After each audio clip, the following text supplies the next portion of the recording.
It's been a couple of days and things had seemed to calm down and Lexi was sleeping in her own room again. You've asked how she's doing and I wish I could tell you she's absolutely fine. But that's not the case anymore. I know what I told you before seems exotic. Don't get me wrong, it still terrifies me, but for the most part things have returned to normal for a day. I'd been getting my homework done, slept in a bit longer than I should, and I was doing my best to try to get Lexi to daycare on time. But that is where things began to take a turn, and everything has fallen apart from there. Yesterday morning I woke up at about 8:30, made a particularly well put together batch of mac and cheese. I know what you're thinking, mac and cheese for breakfast? Well, it's what Lexi wanted, and I didn't have time for the fit she'd throw. I had a meeting to go to, director to speak with, and somewhere in between I had to finalize a script, so I had to rush. She ate, things were fine, I dropped her off, and things continued to be fine. I went about my business and I got most everything I needed done. There's still an issue with the script, but I had to take a break from what I was doing to pick Lexi back up. It was nearly 3:45 when I finally pulled into the parking lot of the daycare. I knew I would get a lecture about the tardiness, but I didn't really care after my week. I was running late and there wasn't much I could do. Regardless, I left my car and headed for the building when I noticed one of her caretakers smoking a cigarette outside the building. Now, I can't judge, I used to smoke, but it seemed odd to me that he was out in the front. He noticed me walking up and recognized me from that morning, pointing angrily with his two first fingers, the cigarette pinched in between. I tried to avoid the conversation, telling him I knew I was late and pleading for forgiveness, but he spoke over me. "Your daughter is so fucking nuts, dude." I was understandably taken back.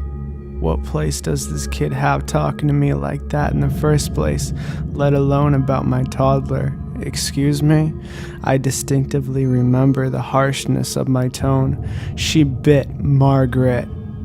That alone would have been enough for me to switch gears, but he continued. Then she wiped Marg's blood all over her face and started ranting about some shit. I didn't know I heard it right. He looked scared more than anything. I was at a loss, and thankfully Margaret, the lead on shift that day, came outside to greet me. She explained to me in detail the rest of the story, agreeing what the man had already told me. Apparently, this had happened only moments before I arrived. Lexi did indeed bite Margaret, quite badly from what I saw, and I was told that after the attack, Lexi had begun to scream about how all the staff would die and be trapped in silence if they didn't help her. They tried to ask her what she meant, but if they got too close, she would try to bite. I didn't completely believe what I was hearing, but they took me to a room they had locked her in. She had fallen asleep in a corner. She was covered in blood, as were most of the walls, and much of the room was in disarray. I did a check to make sure she hadn't been hurt. Thankfully, she hadn't. Before offering to pay for the stitches Marge would need, she denied. Thank God, as long as I agreed never to bring Lexi back. Embarrassment would have been enough for that. On the drive home, Lexi only woke once. I was on the highway with Lexi safely locked in her car seat in the bag when she shot to life, looked me dead in the eyes through the mirror and spoke, "Daddy, you're going to die with me soon." Then she fell back to sleep. I nearly wrecked. I jumped so hard. I got her home, cleaned her off, and put her to bed. She slept the whole way, allowing me to hide away in my room for a couple of hours. I'm not a religious man. That's just not how I was raised. But I began to think I needed help. I made a call to my brother, a more godly man than I, and asked if he knew of anything that could be done. He told me that I needed to speak to his priest and gave me a phone number to call. After a long conversation with his priest, I was told that the earliest he could come out was Friday morning in 3 days. Of course I agreed, and was left not exactly knowing what to do in the meantime. Night had fallen, and I had finished most of my work with no incident when I went downstairs to make myself some food.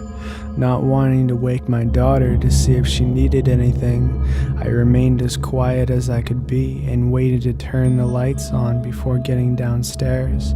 Although, when I went for the switch on the kitchen wall, there was no reaction. The light didn't work, and the window blinds were shut.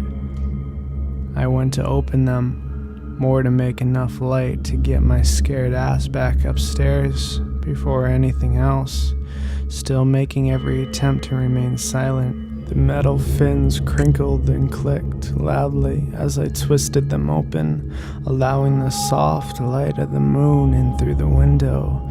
I noticed out of the corner of my eye a light switch on at the top of the stairs to my right. I turned, expecting to see my child making her way down them, but saw nothing, and I heard the clink of metal behind me. I spun in a panic, making a concerned grunt in the process. Behind me, standing on top the kitchen island as to look me in the eye, was my daughter. She had taken on a fresh set of reddened eyes, and her skin had darkened as if she had been playing in a pile of black soot. She smiled, but only with her mouth, her eyes still forcing a feeling of anger. "I'm gonna kill your daughter, and then you," she snarled. I stumbled as I ran for the stairs, still making it to the top faster than I ever would have before, and opened my daughter's door.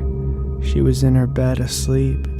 I thought to myself that maybe I had been psyching myself out. Slowly, I approached her. She was facing away and seemingly sound asleep. I could hear her breath, and I saw most of her face, just as clean as I left her.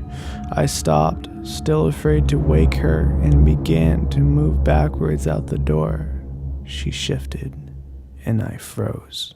Her head cocked to the side in an instant, and she turned to look at me. Her skin changed, and the red glow formed in her eyes. I fell trying to get out the door. A sharp pain hit my leg, but I had stood and began to run. I glanced down the stairs before I headed down the hall to my room to see Lexi somehow standing at the bottom, but I didn't stop to inspect. At the end of the hall, my door was open, and it had cast a light onto the wall outside. That must have been the light I saw switch on. I didn't leave it like that. Inside the light, I saw a large figure from the kitchen 2 days before. I sprinted past and slammed my door.